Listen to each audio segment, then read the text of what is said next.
Dumako naman tayo sa impeachment, mga kababayan. Alam nyo, dito na po nakatuon ngayon. Sa Lunes, mga kababayan, ipagpapatuloy yan. Pero alam nyo kung ano ang inaabangan ko po dyan? Yung pagtistigo ng NBI Director na si Director Milvin Matibag. Yan ang inaabangan ko dyan, mga kababayan. Oh, kasi nga po, mga kababayan, kinansela na po yung kanyang biyahe. Dapat sana ipupunta ng Bangkok yata yun. Hindi na po siya tutuloy, mga kababayan, at siya daw po ay haharap para tumistigo sa impeachment tungkol dito sa grave threat na isa sa mga pinag-uusapan dito, yung Article 4 ng impeachment. Pagkatapos niyan, dadako na sila sa ibang article na naman. Ang sabi ni Lead House Prosecution na si Ginang Gierbil Luistro, kunana, Ilocano dia, sabi niya, the reason for the withdrawal dahil malakas na ang kaso. Kumpleto na ang ebidensya, sabi niya.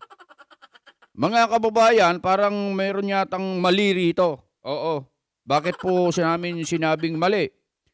Si Lead House Prosecutor Gierbil Luistro, mga kababayan, ito po yata yung Dali, magpunas lang ako. Baka ako ay may mamuod din sa aking bibig na kulay yellow.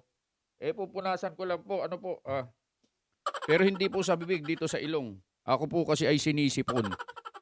Baka matulad din ako kay, anong pangalan nun? Nung isang abogado na naka-lipstick, naka-makeup, ano pangalan nun? Ligutan ba yon? Si Attorney Ligutan pala yon. Ang sabi niya rito, malakas na daw yung kaso. Kumpleto na daw po ang ebidensya. Kaya daw po, i-withdraw na nila at hindi na titistigo yung 6 na witness. 6 po 6 na witness ang inatras nila na hindi na po titistigo, mga kababayan. At ito ang kanyang sinasabi. Bakit ko po sinasabing parang may mali dyan? Kasi po, mga kababayan, ang dapat na magpasya at magsalita ng ganito, hindi po sila. Hindi ang depensa, hindi ang prosecutor. Wala sa kanilang dalawa. Sino lang? Hindi po ako abogado Hindi rin ako nag-aral sa pagka-abogado. Pero nanonood kasi ako Ang dapat at may karapatan lang na magsalita ng ganyan ay ang korte. Sila lang po at wala ng iba na magbigay ng ganyang mga konklusyon. Bakit sinasabi ni Congresswoman Luistro na kumpleto na ang ebidensya at malakas daw ang kaso? Tapos na po ba? Mayroon po bang desisyon na? Nagpasya na po ba ang korte tungkol sa bagay na ito, mga kababayan? Hindi ba wala pa? Kaya yung sinasabi niya rito, mga kababayan, sablay po ito Sablay ito. Kaya nga question siya dyan Kung mapapanood nyo, hindi ko sinasang-ayunan dito yung kung ano man sino sila, depensa. Kasi depensa man o kaya sa panig ng prosecutor, mga kababayan. Kasi nanonood ako dyan Tinitignan ko at pinag-aaralan ko din yung mga inilalabas na mga ebidensya, mga kababayan. Ang problema, parang pumapalpak po May mga sablay. Katulad nung isang sinabi ni Attorney Lutok. Di ba sabi niya, kinumpirma niya na meron daw nabayaran na hitman itong si BP Inday Sara. Pero nung tinanong siya, sabi niya sa huli, wala po akong personal knowledge tungkol dyan. Anong klaseng yan? Argument? Anong klaseng testimonya yan? Hindi ba sabi nila, inimbestigahan nila. Pagkatapos sasabihin mo, wala kang personal knowledge. Hindi po ba sablay? Kaya nga sabi mismo kung napanood nyo, ni Senator Rapi Tulfo ba yun o Erwin Tulfo? Rapi Tulfo pala. Ang sabi niya, puro sablay-sablay Sabi niya sumasablay yung kanyang mga sinasabi. Si ano mismo ang nagsabi niyan ha? Yung senator ng majority po mismo, si Senator Rapi Tulfo, mga kababayan, hindi po kami. Kasi nga po, napapansin nila yon. Ma'am Luistro, hindi po ninyo papel. Wala kayong karapatang magsabi na malakas na ang kaso, kumpleto na ang ebidensya, kasi hindi po kayo ang magpapasya dyan. Korte. Mga kababayan, paki-comment nyo nga po dyan sa baba kung tama yung ating pananaw tungkol sa bagay na ito. Mali po ba kami dyan sa aming pananaw dyan o sumasang-ayon po ba kayo o mali ako? Ito naman, ito. Ewan ko kung gaano katotoo ito, mga kababayan. Meron po kasi akong napuna dito sa sinasabi ni Kapuna. Kapuna po kasi ito mga kababayan Itong sinasabi dito ni Attorney Kapunan pala. Sorry po. Sabi niya rito, ewan ko kung gaano katotoo ito. Nakita ko kasi sa social media ito. Sabi niya, baka next month, sabi niya, tapos na ito. Ang tinutukoy po dito yung impeachment. Kung walang ipapakitang ebidensya ang depensa. Parang may mali na naman yata rito Oo. Alam nyo, hindi naman po ako, hindi po ako magaling, pero parang may sablay yata rito. Kasi ako, sa pananaw ko at sa paniniwala ko at batay sa mga nare-research natin, mga kababayan, kasi nagre-research naman tayo kahit papaano Itong sinasabi niya rito na kung walang maipapakitang ebidensya ang defense, Attorney Kapuna po ito. Hindi po ba dapat ang maglabas at magpakita ng ebidensya ay yung nag-aakusa at hindi yung inaakusahan?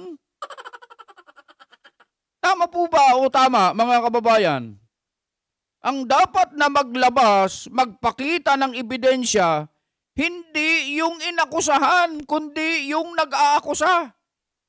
Di ba yan din ang sinasabi nila, mga kababayan, kapag ang pinag-uusapan ay hair follicle test? Mga kababayan, hindi ba't yun ang paninindigan din po nila na ang dapat daw maglabas ng ebidensya yung mga nag-aakusa, mga kababayan. Kaya sinabi ko po, mga kababayan, na may sablay, may mali dito kasi totoo naman na ang dapat na magpakita, maglabas ng ebidensya, yung nag-aakusa, hindi yung inaakusahan. Ang inaakusahan, naghihintay lang po ng ilalabas mong ebidensya. Pagkatapos, yun ang ika-counter nila, yun ang sasagutin nila, at doon sila magpapakita rin ng ebidensya para patunayan na yung ebidensya mo ay hindi totoo. Parang ganon ang sistema dyan. Bakit?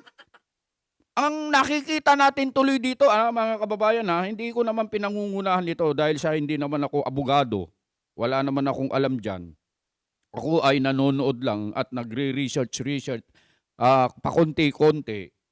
Mga kababayan, parang lumalabas dito, nagsampa sila ng impeachment case, mga kababayan, wala pa pala silang ebidensya. Ang gusto pa nilang maglabas ng ebidensya itong mga nasa depensa.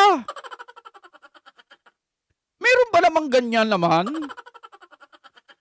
Na, alam nyo, mga kababayan, pinanood ko yung argumento ng magkabilang panig noong huling pagdinig, mga kababayan, sa impeachment. Yung tumayo si Luistro at saka si Attorney Puwa. Mga kababayan, totoo yung sinabi ni Attorney Puwa mga kababayan. Hindi sa pinapanigan ko sinasabi ko lang ito dahil sa yun naman talaga ang dapat. Napapansin ko po kasi, mga kababayan, parang ang gusto nila ay tawag dito, Katulad niyan, yung sinasabi ni Jukno na pasusugpinan nila yung mga bangko, sabi ni Attorney Pua, nakalagay po sa batas. Hindi pwede yan. Hindi namin sinasabi ito dahil ayaw namin. Kundi, yun ang nakalagay sa batas. Mga kababayan. Kaya ito, mga kababayan, ang ano ko dyan ito, sarili kong opinion lang po ito medyo may mali dito. Attorney Kapunan, kapuna-puna po na itong argumento ninyo, kung ito man ay totoo na sinabi nyo, hindi po ang depensa ang dapat na maglabas ng ebidensya o magpakita ng ebidensya. Kayo po ang magpakita ng ebidensya kung talagang meron kayo. Pagkatapos, yan ang sasagutin ng depensa. Ganun po dapat. Parang baliktad po nangyayari. Eto naman, pinakahuling pag-uusapan natin. Huli na to mga kababayan Eto, alam nyo si Director Matibag ay hinamon. Oo. Hinamon ni Senator Alan Peter Cayetano. Talagang matapang. Matapang din itong si Senator Alan Peter Cayetano. Mantakin mong sinabi ni Director Matibag na paiimbestigan niya siya. Pero hindi siya umurong. Sinalubong niya yung kumbaga galit mayroong dapat na term na sinabi ni Director Matibag na magpapaimbestiga tungkol dun sa nangyari noong 2019 ba yun? Sa Southeast Asian Game na tayo daw di umano ang nag-champion dyan. Eto mga kababayan para malaman ninyo ang sinasabi natin, panoorin natin to. Quiet lang po kayo atin-atin lang to. Pero iparating natin sa NBI, sa DOJ at sa Malacanang. Tayo-tayo lang Sabihin natin sa DOJ, sa NBI at sa Malacanang, di kayo halata Ano daw mga kababayan? Hindi daw sila halata. Ano ba yung sinasabi niyang hindi sila halata? Slight lang, pero hindi naman kayo halata. Slight lang daw mga kababayan pero hindi daw sila halata. Bakit niya sinasabing hindi sila halata? Kasi po mga kababayan, huwag kayong malilito. Ngayon po ay kasalukuyan na ang impeachment trial. At ang madalas tumayo sa panig ng minority, mga kababayan, ay si Senator Alan Peter Cayetano, si Senator Pia Cayetano, Robin Padilla, paminsan-minsan tumatayo din po si Bongo o kaya yung mga kasama nila. Pero ang madalas na talagang nakikipagbakbakan diyan itong dalawang magkapatid na abogadong ito. Panoorin pa natin. Pero alam niyo po, meron biblical principle. Kung anong ating itatanim, yan ang ating aanihin. Totoo yan, mga kababayan. Talagang nakasulat yan, mga kababayan. At sabi parati ng ating mga kababayan ay sana all. Sana all. Napansin yung mga binibitawang salita ni Senator Alan Peter Cayetano na cool lang siya magsalita pero may dating, mayroong bagsak, may bigat itong sinasabi niya. Ito proposal natin sa NBI, ayan, sa Malacanang, at saka sa DOJ. Imbestigahan niyo yung Southeast Asian Games of 2019 kung saan tayo nag-overall champion at tinangala ng buong Southeast Asia. Imbestigahan nyo ng husto, bigay nyo lahat. We will support totally. Narinig nyo yung sinabi, mga kababayan. Imbestigahan ninyo, ibigay nyo ang lahat at we will support totally. Sana all, mga kababayan, sana all.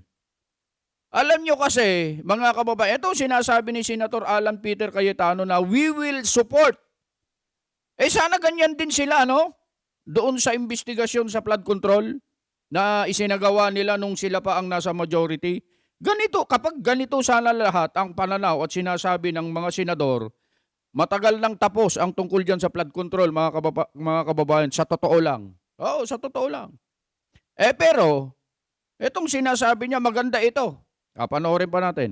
Pag sinabi kong we, ako, at hinihimo ko lahat ng mamayan, suportahan yung investigasyon na yan. Hinihimo pa niya ang mga taong bayan para suportahan ang investigasyon na yan.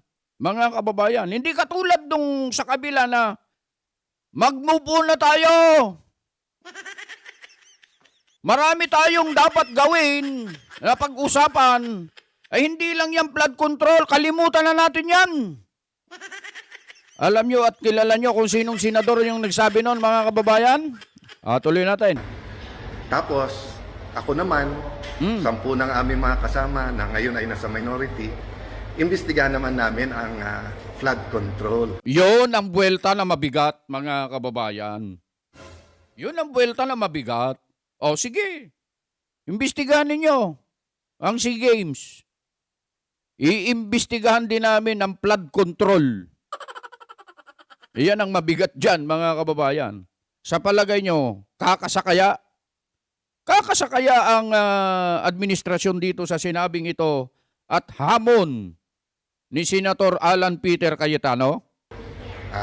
Deal? So, deal? madali lang yan, Malacanang. Kasi sumusunod naman sa inyo, sila Senator Erwin. Alam mo, matapang itong si Senator Alan Peter Cayetano. Isipin mo, pinangalanan niya, Malacanang. Deal? Deal?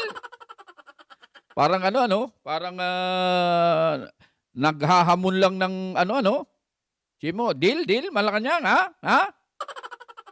Sila Senator Lacson, yung mga nasa Blue Ribbon. Oh. Kalabitin nyo na. Total, 30 weeks. Matagal po tong impeachment. At sabi nga, wag panay technicalities. Lalo po ang Blue Ribbon Committee, wala masyadong technicalities doon. So, wag po tayo mangamba sa kahit anong investigasyon. Salamat po sa lahat ng nagpaparating ng suporta, lalo po yung prayers. Pagkatapos sabihin na incidental lang dahil yung building, biglang pinawalang sala na ang mga kakampi nila. Alam niyo yung sinasabi dito, mga kababayan, na biglang pinawalang sala na yung kakampi nila. Kung napanood nyo yung balita nung nakaraan, mga kababayan, at matagal na pala yan, kasama po kasi dito, mga kababayan, si Secretary Dizon, mga kababayan. Pero sabi ng ombudsman, yung sinasabi niya na pinawalang sala na-dismiss na po yung kaso. Mga kababayan.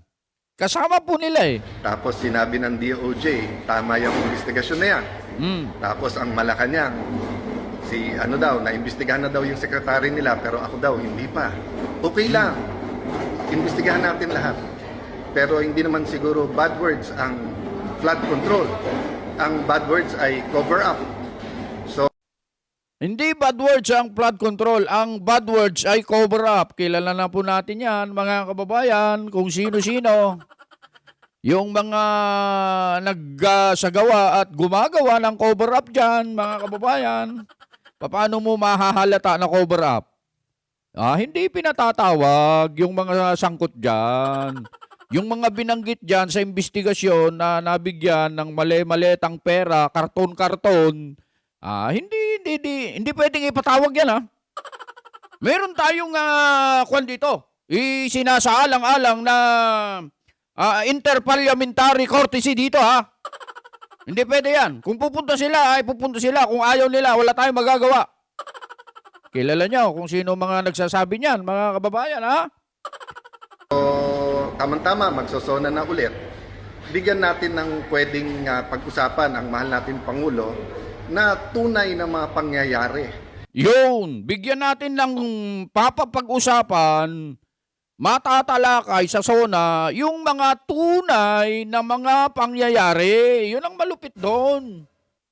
May list na kami ng mga witnesses na mga matitibay. Yung iba, nasabi na in public. So, supportan natin lahat. All-out investigation, katotohanan, para magbago na yung ating bayan. God bless you all. Yo, Quiet lang mga po kababayan, kayo, Ayan ang matapang na hamon ni Senator Alan Peter Cayetano sa administrasyon, mga kababayan. Tinumbok niya talaga, hindi siya nagpaligoy-ligoy dito. Sabi niya rito sa huli, sabi niya kanina, nakakalap na ng matitibay na ebidensya. At yan ay nahilat-hala na itong mga nakakaraan, mga kababayan. Yan. Kung talagang mag-iimbestiga sila, ito, tama yung sabi niya. Imbestigahan din yung flood control. Ang problema, mga kababayan, parang itong majority ngayon ay walang ginagawa tungkol dito sa investigasyon sa flood control. Ilang linggo na, mga kababayan, na sila ang may hawak dyan sa majority. Parang tinutotoo na yata yung kanyang sinabi na kalimutan na natin yan at mag-move on na tayo. Kaya nga po, mga kababayan, kahit ambon lang kahit ambon lang, ay bumabaha na. Dahil dyan, mga kababayan, nagpapakita talaga ang nasa taas ng mga ganitong mga pangyayari para nang sa ganun. Hindi malimutan. Ayaw niya Siya mismo ayaw niyang kalimutan na natin ang flood control. Bakit? Kung talagang gusto ng langit na kalimutan na natin, wala sanang nangyayaring ganyan. Pwede naman niyang gawin na hindi na magpabaha Kayang-kaya niya po yun. Bakit konting ulan lang, may mga bahang nangyayari, mga kababayan? Kasi nga, siya mismo, hindi niya nakakalimutan yan, mga kababayan. Tayong mga Pilipino, tayong mga mamamayan, ordinaryong Pilipino, hindi rin tayo dapat makakalimot dyan. Kaya, sabi ko nga kanina, mga kababayan, mag-iingat po kayo. Napakalaki ng inilagay po nilang piring sa ating mga mata, hindi lang sa mata, buong ulo na. Ayan, nilagyan na nila ng black, itim, na makapal na tela para nang sa ganun hindi natin makita yung ating paligid. At maituon lang natin ang ating isipan sa iisang bagay lang, yung madilim. Wala ka na makikita dyan madilim nga Ano yun? Yung impeachment, mga kababayan. Oo, alam po ng Pangulo yan na walang maitutulong sa kahit na sino mang, kahit na isang Pilipino sa pag-unlad ng kanyang buhay, ang impeachment na yan. Sige, 25,000 tuloy. 25 million ang ginagastos araw-araw sa impeachment, mga kababayan. Ilang araw gagawin yan batay sa nakwenta po nila? 92 days. Kung hindi ako nagkakamali, mga kababayan. Kwentahin mo, magkano ang hinahabol? 125 million.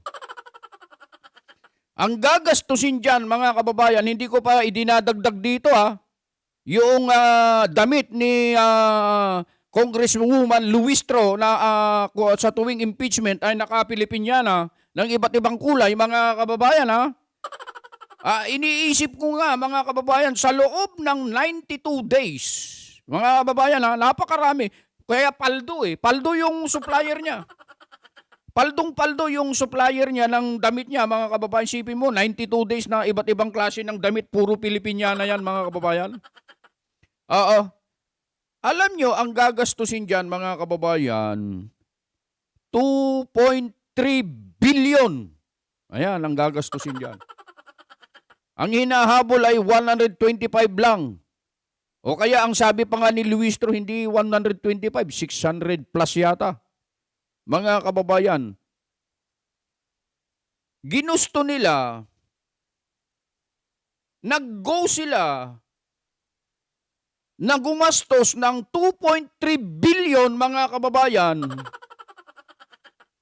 para lang ma-impeach si BP Sara. Wala silang pakialam dyan. Oo, wala silang pakialam. Alam nyo kung bakit namin, sarili kong opinion lang. Alam nyo kung bakit ko po sinabing wala silang pakialam dyan? Kasi kung may pakialam sila dyan, mga kababayan, mag-iisip sila, ay teka muna. Kwentahin natin. Napakalaki ng gagastusin natin. 2.3 billion. Magkano ba hinahabol natin? Lugi pa Napakalaki ng lugi. Kung yung gagastusin natin dyan na 2.3 billion, ipaayos na lang natin yung mga sirang kalsada, yung mga binaha, ibigay na lang natin sa mga kababayan natin. Ay di nakatulong pa. Hindi po ba mga kababayan, kayo po ba ay sumasang-ayon doon sa ating pananaw tungkol sa bagay na yan? Kung iniisip nila yung tungkol doon pero wala silang pakialam. Kahit pa siguro gumastos po sila ng 10 bilyon dyan, wala na po silang pakialam kasi nga po, iba po ang naratibo nila, iba po yung gusto nilang mangyari dyan mga kababayan, by hook or by crook. Bakit natin sinasabi yan? Hindi nyo ba napapansin? Lahat ng mga maaari, hindi ko naman sinasabing positive ito. Maaari lang, lahat ng maaari na pwede sanang kumwestiyon sa mga irregularidad na nangyayari dyan sa impeachment na yan, katulad ni Senator Marcoleta. Ayan, hindi ba't nakakulong na? Jinggoy Estrada. Ayan. Si Bato de la Rosa ay pinaghahanap. Itong si Senator Alan Peter Cayetano, mga kababayan malapit-lapit na rin ito. Pagka ito ay, sabi nga, may nabasa nga akong balita, mga kababayan, na sa susunod na linggo daw, mayroon pong mangyayari na malaking pasabog. Oo, sinasabi yan ng mga congressman, mga kababayan. Baka ito, balak po nila talaga na ipakulong din si Senator Alan Peter Cayetano, mga kababayan. Oo, gagawin nila. Wala silang, sabi ko nga sa inyo, wala silang pakialam Kahit sino pa ang masagasaan, kahit sino pa, kahit gumastos pa sila ng trilyon siguro dyan, wala na silang pakialam. Nandyan na yan Pagkakataon na po nila yan. Yan po kasi ang isa sa mga paraan po nila para nang sa ganun, mapinsala, mabalda, para hindi na makatakbo yung kalaban po nila sa politika. Hindi nyo ba nakita yung ginawa kay Senator Rodante Marcoleta? Kumbaga, sabi ko nga sa basketball, si Senator Marcoleta po kasi star player ng minority. Pagdating sa usaping ganyan inamin yan ni Senator Alan Peter Cayetano sa mismong impeachment.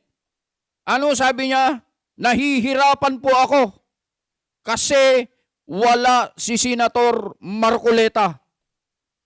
Si Senator Alan Peter Cayetano ay nagtitiwala at humahanga, mataas ang uri ng kanyang pagkilala sa karunungan at paghanga sa karunungan at katalinuhan ni Senator Marcoleta.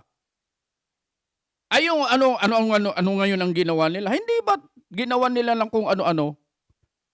Dinismiss na po ng COMELEC yung kanyang kaso.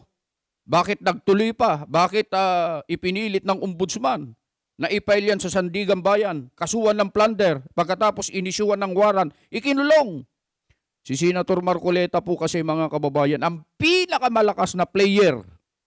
Kumbaga, ito talaga from free throw. From free throw akong basketball. Sa free throw line. Kaya niyang tumalon doon at idakdak niya yung bola doon sa ring. Ganun siya katindi. Mga kababayan. Pero anong ginawa nila? Binalda po nila.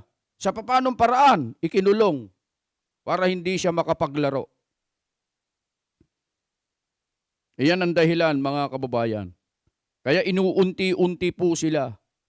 Inuubos talaga sila. Tama yung sabi ni Senator Amy Marcos at pati itong si Senator Alan Peter Cayetano, mga kababayan. Kung napapansin nyo po yun pero yun ang napapansin natin. Pero hindi yata nila nalalaman, mga kababayan, meron pong mas makapangyarihan sa kanila. Yun ang hindi nila nalalaman. Meron pong mas makapangyarihan sa kanila. Akala po nila kasi wala nang wala nang katapusan yung kanilang paghahari. Akala nila ay habang buhay ay nasa kanila yung kapangyarihan. Diyan po sila nagkakamali, mga kababayan. Sapagkat kung kumilos,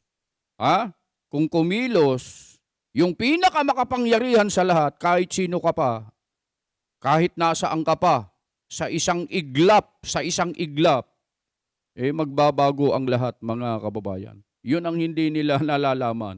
Tayo ay nagtitiwala dyan, mga kababayan. Kaya nga po, sa panig namin, mga kababayan, na nanonood sa amin, laging subukan nyo po na dumalo sa aming mga pagsamba.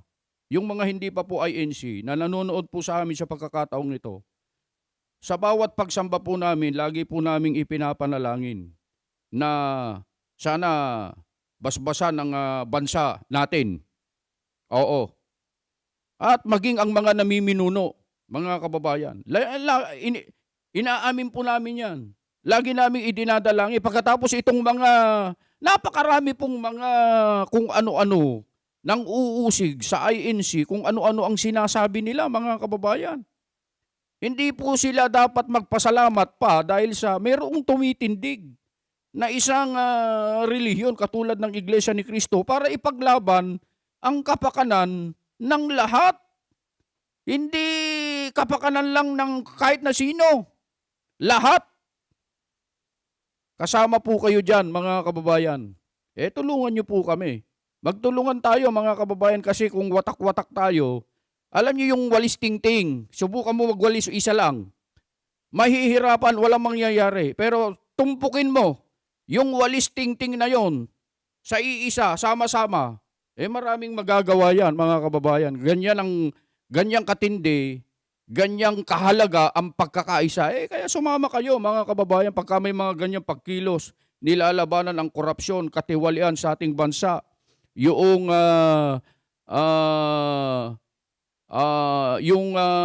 tawag dito, pagpapatupad ng hustisya, ang ginagawa nila kung sino lang ang gusto nilang ikulong, yun lang hindi patas na pagpapatupad ng hustisya, mga kababayan.